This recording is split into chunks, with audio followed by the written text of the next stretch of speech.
네, 이제 오늘 주시는 말씀은 다시 히브리서로 넘어갑니다. 자리에서 한 번 더 일어나겠습니다. 히브리서 7장 1절부터 10절까지 말씀을 봉독하고 여러분은 아멘으로 화답한 뒤에 자리에 앉으실 수 있기를 바랍니다. 신약성경 358페이지에 있습니다. 제가 말씀을 읽겠습니다. 이 멜기세덱은 샬렘 왕이요 지극히 높으신 하나님의 제사장이라. 여러 왕을 쳐서 죽이고 돌아오는 아브라함을 만나 복을 빈 자라. 아브라함이 모든 것의 10분의 1을 그에게 나누어 주니라. 그 이름을 해석하면 먼저는 의의 왕이요 그 다음은 살렘 왕이니 곧 평강의 왕이요 아버지도 없고 어머니도 없고 족보도 없고 시작한 날도 없고 생명의 끝도 없어 하나님의 아들과 닮아서 항상 제사장으로 있느니라. 이 사람이 얼마나 높은가를 생각해 보라. 조상 아브라함도 노량물 중 10분의 1을 그에게 주었느니라. 레위의 아들들 가운데 제사장의 직분을 받은 자들은 율법을 따라 아브라함의 허리에서 난 자라도 자기 형제인 백성에게 10분의 1을 취하라는 명령을 받았으나 레위 족보에 들지 아니한 멜기세덱은 아브라함에게서 10분의 1을 취하고 약속을 받은 그를 위하여 복을 빌었나니 논란의 여지가 없이 낮은 자가 높은 자에게서 축복을 받느니라. 또 여기는 죽은 자들이 10분의 1을 받으나 저기는 산다고 증거를 얻은 자가 받았느니라. 또한 10분의 1을 받는 레위도 아브라함으로 말미암아 10분의 1을 바쳤다고 할 수 있나니 이는 멜기세덱이 아브라함을 만날 때에 레위는 이미 자기 조상의 허리에 있었음이니라. 아멘. 자리에 앉겠습니다. 말씀 관계에 있는 찬양 주임제 안에서 찬양하겠습니다. 이 찬양을 통하여 기름붐이 있기를 소망합니다. 내 모든 것 나의 생명까지 주님 앞에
말씀이 세인 공동체에 떨어지면 주의 임재가 충만케 하여 주시옵소서.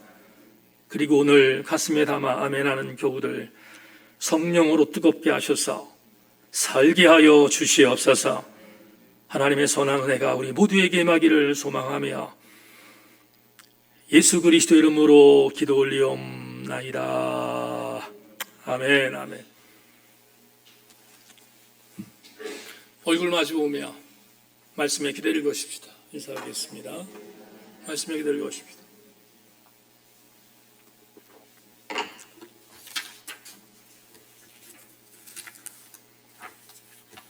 오늘 4월 24일 부활절 이후 두 번째 주일 히브리서 25번째 강의 제목으로 가장 귀한 분이라는 제목을 갖고 말씀 은혜를 나누겠습니다. 여러분 들려지는 말씀 되기를 소망하고 은혜 받고 돌아가시기를 축원합니다. 우리나라 정서 중에 뼈대를 중요하게 여기는 사고방식은 아마도 유교적 배경 때문일 것입니다. 2022년 이런 이야기를 하면 정신병자 취급을 받을 수 있지만 불과 100년 안팎의 우리나라의 정서 속에 이런 상용어들이 자주 사용되었던 것을 알게 됩니다. 뼈대 있는 가문, 뼈대 있는 족보 등등 이러한 단어들이 익숙하게 회자되었던 것이 사실입니다. 여러분 제가 아내와 결혼하고 결혼 초에 아내한테 농담으로 이런 이야기를 한 적이 있습니다. 여보, 당신은 참 출세했다. 왕족한테 시집 왔으니 얼마나 출세했냐. 이렇게 제가 농담을 했습니다. 왜냐하면 저희 뼈대 있는 가문은 아멘 안 할 줄 알았습니다. 저희 뼈대 있는 가문은 조선 9대 왕인 성종의 8번째 아들 익양군파에 속해 있기 때문에 그렇습니다. 저는 왕족입니다. 그런데 아내에게 제가 농담할 때 이렇게 말했습니다. 조선시대 때에 심씨 그러면 무술이들이 많았을 텐데 무술이 출신의 집안에서 왕족으로 시집 왔으니 얼마나 복된 일인가 이렇게 농담을 했던 적이 있습니다. 일부 예배 때 우정재 장로님이 앉아있는 저 자리에 심재훈 사님이 앉아 있었는데 저를 잡아먹을 것처럼 쳐다봤습니다. 근데 오늘 우정재 장로님 맨 뒤에 요하실에 심수영 집사가 있어서 역시 마찬가지 좀 떨리는 마음이 있지만 마지막 말을 끝까지 들어봐야 합니다. 제가 이렇게 놀리자 아내가 저에게 이렇게 말했습니다. 하나만 알고 둘을 모르는 사람이라고 저보러 당신 세종대왕의 아내였던 소연황후가 어디 출신인지 아느냐 그러길래 모른다 그랬더니 청송심씨야 이렇게 말하는 거예요. 그러면서 하는 얘기가 당신 뼈대가 있다고 말하는데 만약에 우리의 조상이었던 손항우가 없었으면 당신 이 땅에 존재도 안 했어 이렇게 말하는데 와 제가 그 다음부터는 절대로 입 밖에 이런 헛소리를 하지 말아야겠다 생각을 했습니다. 심수영 집사님 끝나고 나서 저를 환영해 주기를 부탁합니다. 여러분 족보를 지금도 소중히 여기는 사람들이 참 많습니다. 족보를 소중히 여긴다는 것은 나쁜 일이 아니기 때문에 그렇습니다.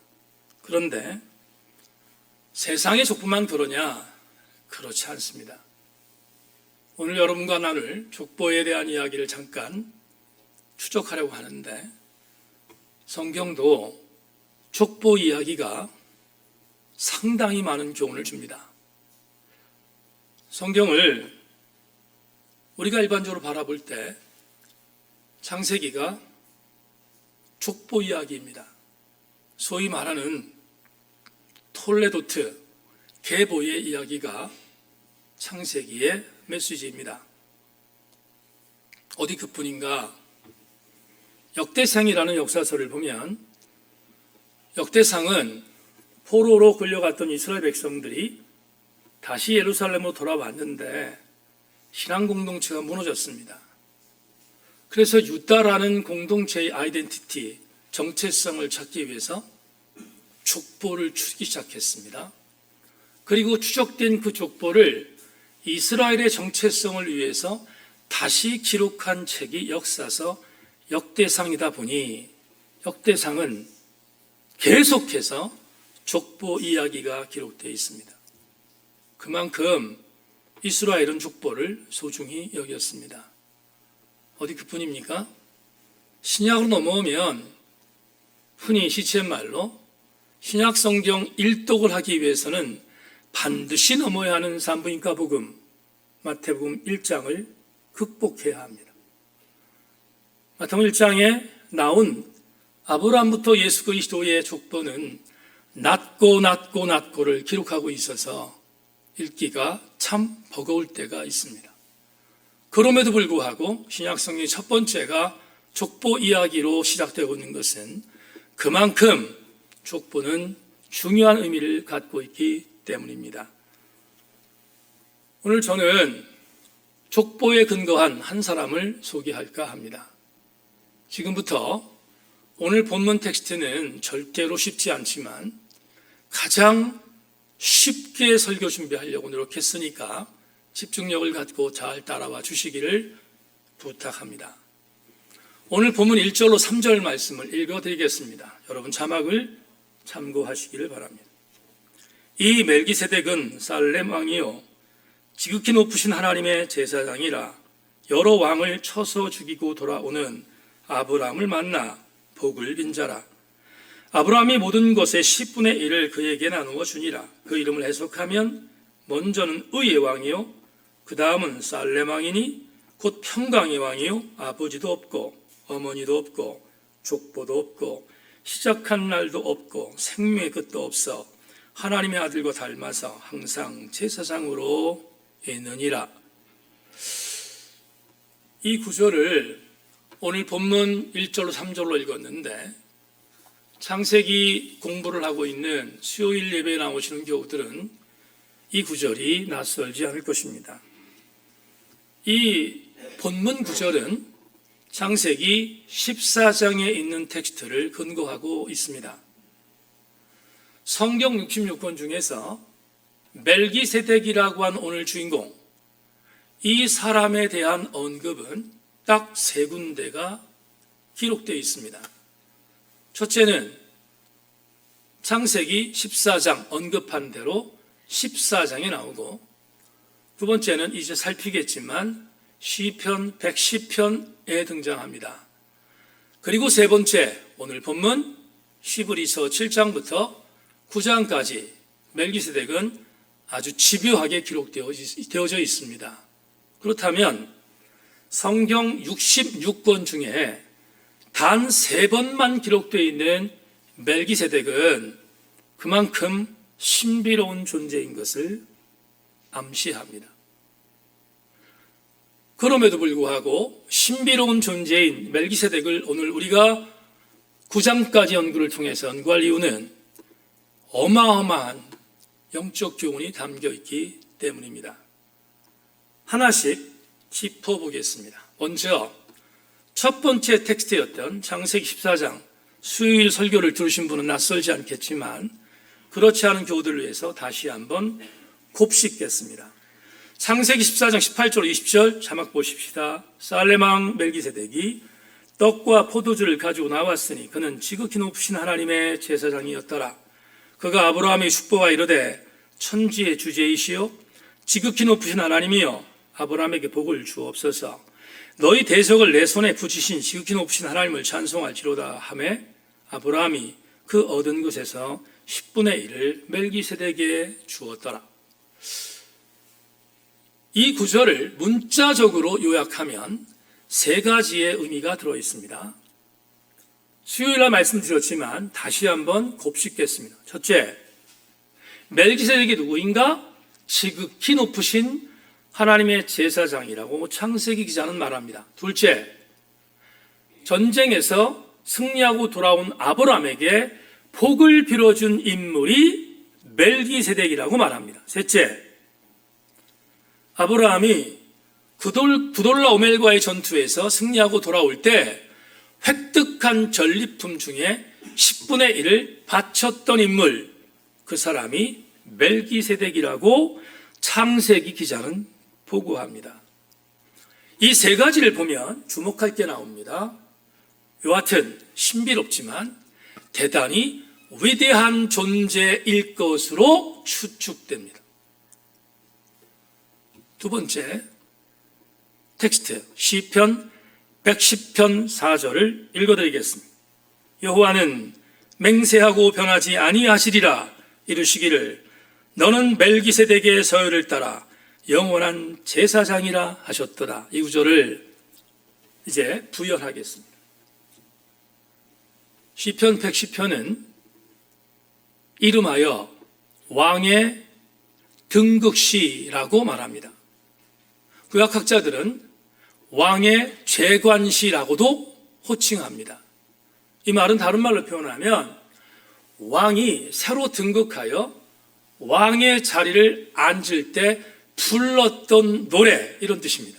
그러니까 왕의 재관시, 왕의 등극시라는 의미는 그런 의미를 갖고 있습니다. 다윗이 암몬과 전투했습니다.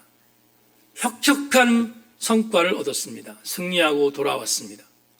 수많은 이스라엘 백성, 여부스 민족, 여부스에 있는 수많은 사람들이 다윗을 노래합니다.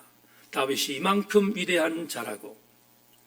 그런데 이 노래의 4절에서 시편 기자가 이렇게 표현합니다. 여호와는 맹세하고 변하지 아니하시리라 이르시기를. 이 다음 너는 다윗입니다. 멜기세덱의 서열을 따라 영원한 제사장이라 하였노라. 그러면 우리는 이 시편 110편 4절을 통해서 다윗의 정체성이 어떠한 존재인가를 알려줍니다. 두 가지. 다윗은 말 그대로 왕입니다. 재론의 여지가 없습니다. 다윗은 이스라엘을 구원시킨 왕입니다. 그런데 생소한 것은 이렇게 말합니다. 왕이자 또 하나 제사장이다라고 말합니다. 이건 설명이 필요합니다. 여러분 다윗은 레위 지파가 아니잖아요. 여러분 잘 아신 것처럼 유다 지파 출신입니다. 유다 지파 출신에게 제사장이라고 명하는 것은 율법에 어긋납니다. 그럼에도 불구하고 오늘 시편 110편 4절에서 분명히 다윗의 정체성을 이야기하는 시편 기자는 다윗을 영원한 제사장이라고 말합니다. 그러면 틀린 건가? 그렇지 않습니다. 왜? 앞에 있는 수식어 때문에. 그냥 제사장이 아니라 멜기세덱의 서열에 있는 제사장입니다. 여러분, 멜기세덱은 샬렘 왕이었습니다. 왕으로서의 제사장적인 권한을 갖는 것은 신정 정치 시대의 당연한 일입니다.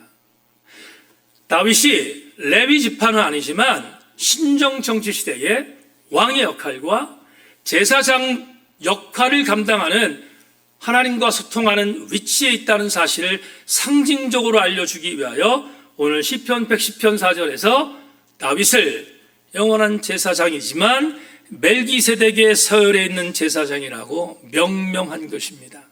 그렇다면 우리는 이런 것을 알게 되지요.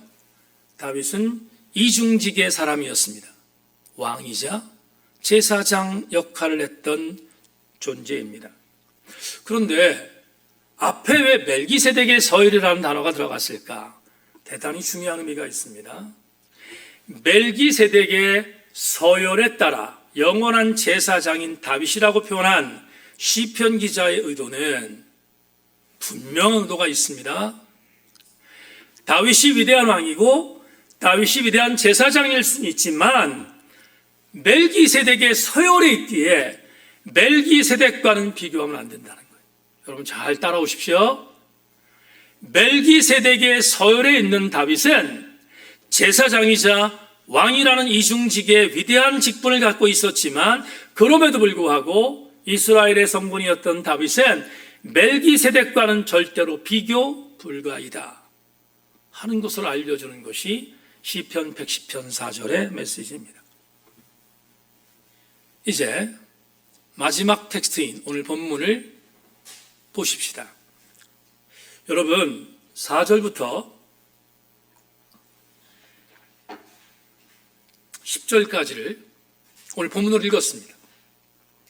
개역개정판으로 읽었는데 개역개정판에 4절부터 10절을 읽었는데 이게 도대체 무슨 말인지 한국어는 한국어인데 도대체 무슨 말인지 들어오지 않습니다. 제가 여러분을 폄훼하는 게 아니라 진짜 무슨 얘기인지 몰라요. 이 번역으로 읽다 보면 이게 무슨 말인지 몰라요. 그래서 설교 준비하다가 공동번역을 좀 찾아봤습니다. 현대어 성경도 봤습니다. 근데 마음에 안 들었습니다. 왜냐하면 쏙 들어오지 않아서. 그래서 역시 여러분에게 이 4절부터 10절을 그래도 가장 친근한 현대적 언어로 번역한 유진 피터슨의 메시지 번역이 좋다 생각해서 좀 길지만 여러분에게 유진 피터슨의 메시지 번역으로 본문 4절부터 10절을 읽어드리겠습니다. 자막에 서비스도 나가니까 잘 보시길 바랍니다. 조상 아브라함이 전리품의 10분의 1을 멜기세덱이 바친 것을 보면 그가 얼마나 위대한지 여러분도 알 수 있을 것입니다. 레위 자손 가운데 제사장들은 백성으로부터 11조를 거두도록 율법에 규정되어 있습니다. 제사장과 백성 모두가 아브라함을 한 주상으로 둔 종족인데도 그렇습니다. 그러나 멜기세덱은 완전히 외부인인데도 아브라함에게 10분의 1을 받았고 아브라함을 축복했습니다. 축복은 아랫사람이 윗사람에게 받는 법입니다.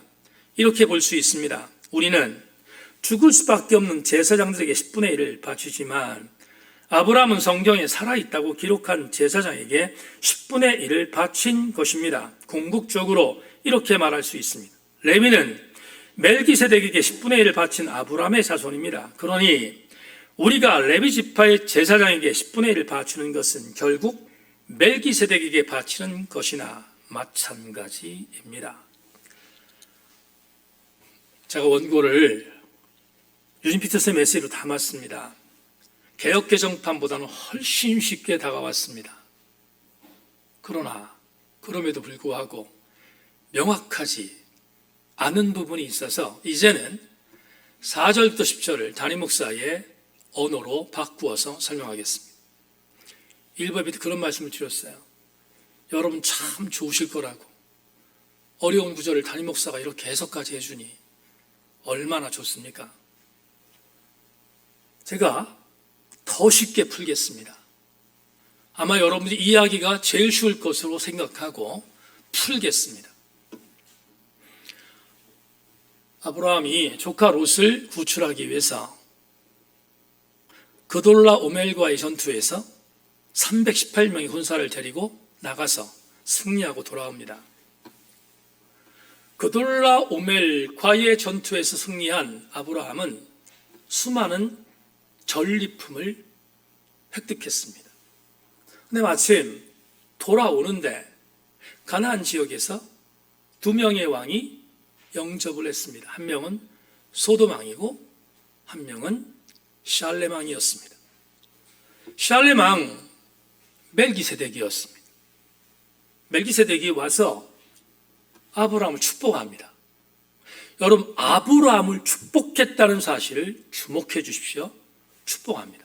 그런데 창세기 14장의 기록을 보면 아까 말씀드렸지만 자기에게 영접 나온 샬렘 왕 멜기세덱에게 자기가 전리품 중에 획득한 것 중에 10분의 1이라는 11조를 치렀다고 했습니다. 여러분 유진 피터슨, 아니 오늘 본문에 있는 이 메시지가 그걸 부연해서 설명하는데 이런 것입니다. 잘 따라오십시오. 마지막 여러분 이 부분이 어렵기 때문에 설명을 드리는 것입니다. 아브라함에게서 이삭이 낳았습니다. 아멘입니까? 이삭이 야곱을 낳습니다. 아멘입니까? 야곱이 레위를 낳습니다. 맞습니까? 집중력이 있는지를 제가 지금 묻고 있습니다. 아브라함이 이삭을 낳습니다. 이삭이 야곱을 낳습니다. 야곱이 누굴 낳았어요? 레위를 낳습니다. 자, 율법에 12아들들 중에서 가나안을 점령하고 가나안에 들어가서 하나님께 명령한 게 있습니다. 레위 지파는 야곱의 세 번째 아들이었던 레위 지파는 땅을 안 줍니다. 왜? 하나님이 기업이 있기 때문에. 다시 말하면 성전을 돌보는 역할을 했던 레위 지파만큼은 땅을 경작해서 소득을 얻게 한 것이 아니라 나머지 11지파가 땅을 차지하고 그 11지파가 열심히 일해서 그들이 분깃을 남길 것의 10의 1조를 레위 지파에게 드리겠습니다. 레위 지파는 그걸 갖고 먹고 살며 성전을 돌봤습니다. 그게 법이에요. 그런데 오늘 본문을 보면 오늘 본문에서 아브라함이 멜기세덱에게 뭘 드렸어요? 11조를 드렸습니다. 그렇다면 이렇게 공식이 도출됩니다. 아브라함이 멜기세덱에게 11조를 드렸다면 아브라함의 후손이었던 레위 사람이 멜기세덱에게 11조를 드렸다고 해석이 가능합니다. 이해하셨죠? 보세요. 성경에는 레위 사람은 11조를 받는 지체들이지 11조를 드리는 존재가 아니라고요. 그런데 아브라함이 멜기세덱에게 11조를 드렸다면 레위도 멜기세덱에게 11조를 드린 것이 되는 거예요. 그러면 무슨 결론이 나오는가? 이 결론이 나옵니다. 멜기세덱은 아브라함의 후손이 아니잖아요. 외부인이잖아요. 그런데 외부인이었던 멜기세덱에게 아브라함의 11조는 이스라엘 신앙 공동체 전체가 멜기세덱을 존경하는 것으로 인정할 수밖에 없다는 거예요. 그렇다면 이런 결론이 나오는 것입니다.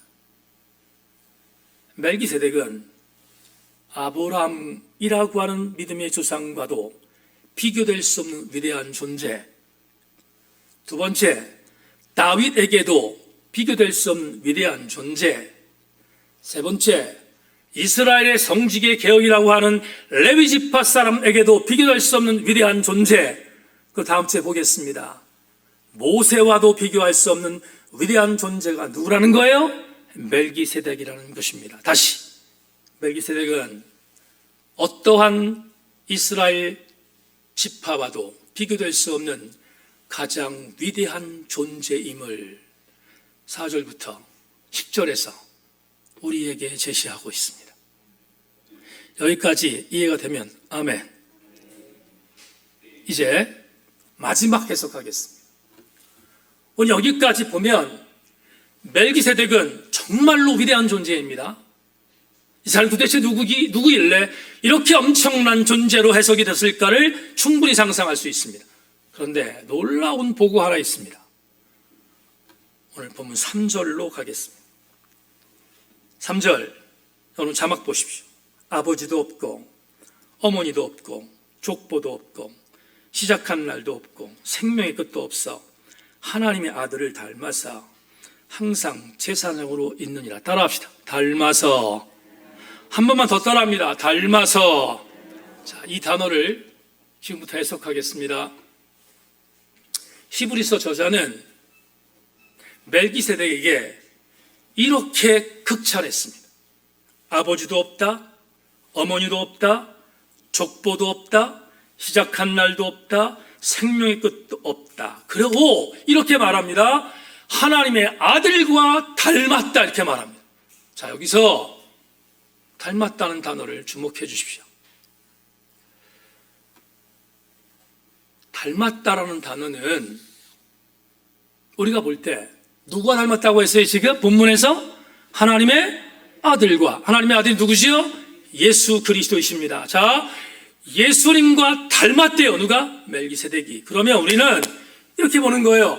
예수와 멜기세덱이 이퀄리티가 있다, 똑같다는 거죠. 동등하다고 해석할 수 있어요.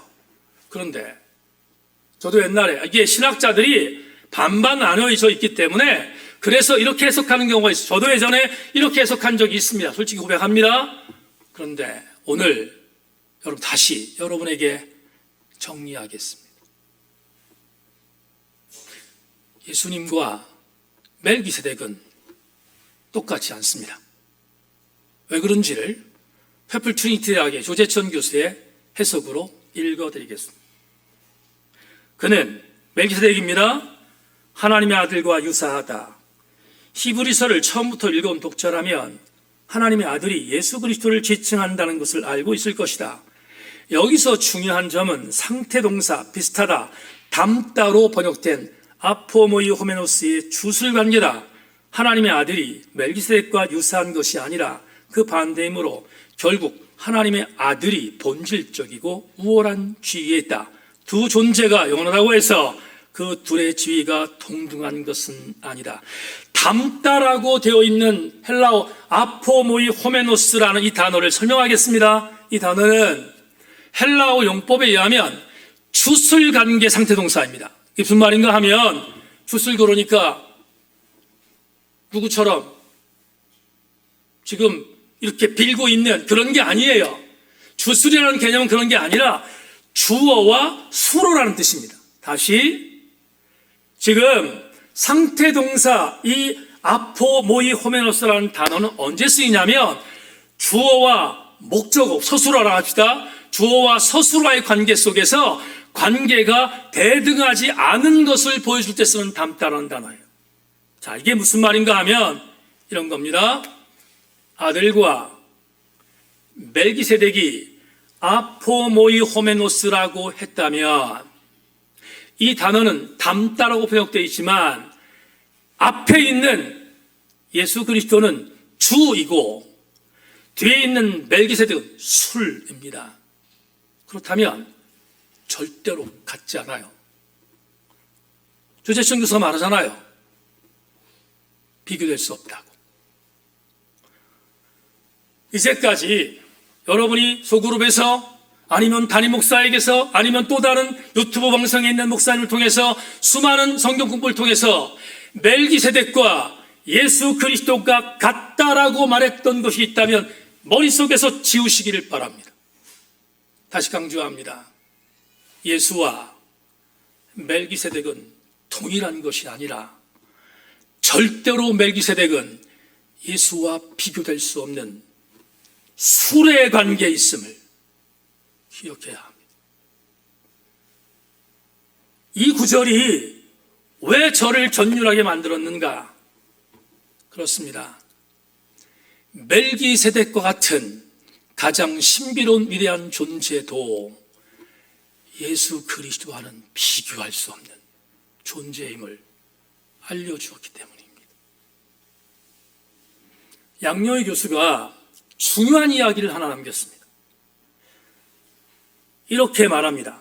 모형 멜기세덱이 원형 예수 그리스도를 규정하는 것이 아니라 원형이 모형을 규정해 준다. 곧 예수님께서 멜기세덱의 모형을 따라 규정되는 것이 아니라 멜기세덱이 하나님의 아들 예수님의 모습으로 규정된다. 강조합니다. 멜기세덱이 아무리 위대한 존재라 할지라도 예수 그리스도와 비교될 수 없습니다. 그렇다면 오늘 우리는 4월 마지막 제 주일에 영적인 레마를 이렇게 받을 수 있습니다. 자막 보시죠.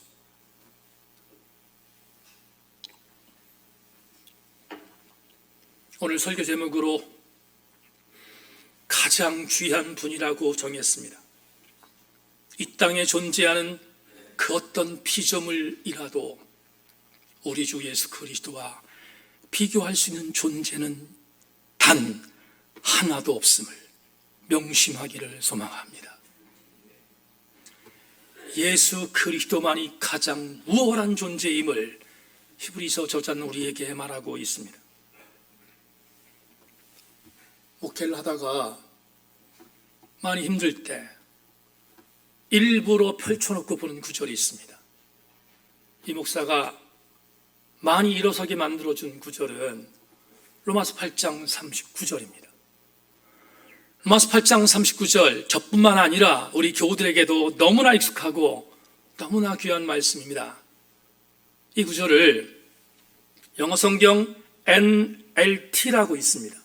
New Living Translation이라는 영어 성경이 있는데 그 영어 성경에 기록되어 있는 번역을 직역하겠습니다. 하늘에서나 땅에서나 힘이 있습니까? 정말로 주 예수 그리스도 안에서 계시된 하나님의 사랑으로부터 우리를 떼어놓을 수 있는 것은 모든 피조물 중에서 존재하지 않습니다. 여러분, 우리가 로마서 8장 39절 개역 개정판으로 어떻게 읽습니까? 이렇게 있습니다. 높음이나 깊음이나 다른 어떤 피조물이라도 우리를 우리 주 그리스도 예수 안에 있는 하나님의 사랑에서 끊을 수 없으리라. 아멘. 그렇습니다. 이것을 직역하니 이렇게 해석될 수 있습니다. 아무리 우리에게 위로가 되더라도 이 땅에 존재하는 피조물의 위로는 하나님의 위로와는 비교할 수 없다. 백승민 집사와 이종훈 집사가 외롭게 장례식을 아버님을 보냈습니다. 첫째 날 문상을 갔는데 사람이 너무 없어서 너무 외로울 것 같아서 안타까웠습니다. 아내가 어제 여보 아무래도 안 되겠어. 오늘 아침에 발인까지는 내가 참석해야 될 것 같아요. 아침 6시에 일어나서 정리하고 발인을 참석하고 왔습니다. 백승민 집사와 이종호 집사가 생각지 못한 사모의 방문에 외로웠던 장례를 치르던 그들이 위로가 됐을 것입니다. 위로가 되었을 것입니다. 그런데 그 위로가 되었겠지만 어찌 하나님이 주시는 위로와 같을 수 있겠습니까? 이 땅에 존재하는 어떤 피조물의 위로도 하나님의 위로와는 비교될 수 없는 것입니다. 마가복음 10장을 보면 여리고 성에 살고 있는 디메오의 아들 바디메오가 등장합니다. 아시는 것처럼 바디메오는 시각장애인이었습니다. 보지 못하니까 빌어먹어야 했습니다. 유감스러운 것은 시각장애는 유전됐습니다. 바디메오도 시각장애인이었기 때문입니다. 빌어먹지 않으면 살 수 없는 바디메오가 복음을 들었습니다. 자기가 살고 있는 여리고성에 딴 지역에서 눈을 뜨게 해줬던 장본인 나사렛 예수가 자기 동네에 들어온다는 것을 알았습니다. 그런데 볼 수가 없어서 어떻게 해서 내가 예수를 만나지? 아마 고민했을 것입니다. 아시는 것처럼 시각장애인은 보지 못하기에 청각이 발달되어 있습니다. 바디메오가 생각했습니다. 그래, 군중들 소리가 많은 곳에 예수가 있을 거야. 그리고 그는 여리고성 근처에서 군중들의 소리가 들리기를 기다렸습니다. 아니나 다를까 군중 소리가 왁자지껄 웅성웅성한 소리가 들리기 시작했습니다. 기회가 왔습니다. 이 기회를 절대로 놓치지 않겠다는 바디메오는 이렇게 외쳤습니다. 다윗의 자손 예수여, 나를 불쌍히 여겨달라고. 뭔가 반응이 올 줄 알았는데 제자들에게서 시퍼란 반응이 왔습니다. 날카로운 반응이 왔습니다. 거제 주제에 너무 시끄러워서 우리 선생님이 지나가는 것을 방해한다는 것입니다. 얼마나 비참한 반응입니까?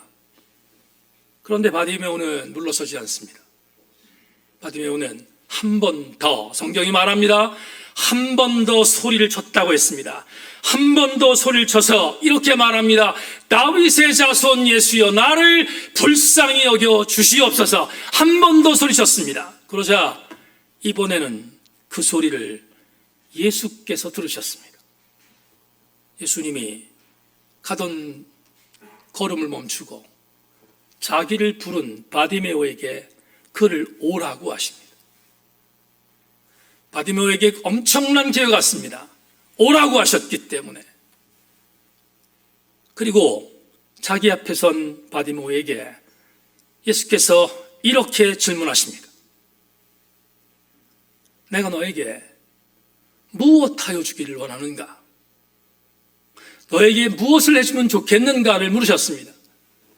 그러자 바디메오가 이렇게 답합니다.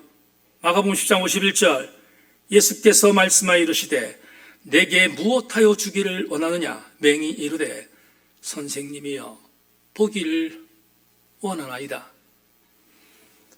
설교 준비하다가 제가 가지고 있는 자료 영어 성경 10대가를 쫙 봤습니다. 보기를 원한다는 단어가 어떻게 문장으로 쓰였을까를 봤더니 10개 중에 2가지로 기록되어 있습니다. 첫째는 말 그대로 보기를 원합니다라고 기록되어 있습니다. 두 번째는 내 시야가 되찾아지기를 바랍니다라고 번역되어 있습니다. 젊은이들이 보는 성경에는 내 시야가 되찾아지기를 바랍니다라고 되어 있고 RSV나 NIV 같은 고전 성경에는 보기를 원합니다라고 쓰여 있습니다. 그런데 신학학자, 고전 신학학자인 조지 레드가 이렇게 이 구절을 번역했습니다. 보기를 원한다 라고 하는 이 구절을 자기의 주석서에서 이렇게 썼습니다. Lord, I want to see you. 주님, 나는 당신을 보기를 원합니다.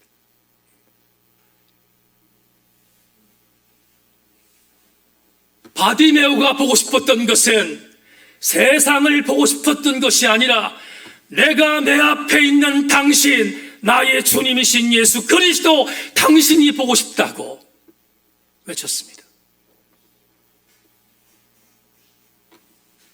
마가복음 10장 52절에서 주님 말합니다. 내가 보게 될 것이다. 그리고 마가는 보고합니다.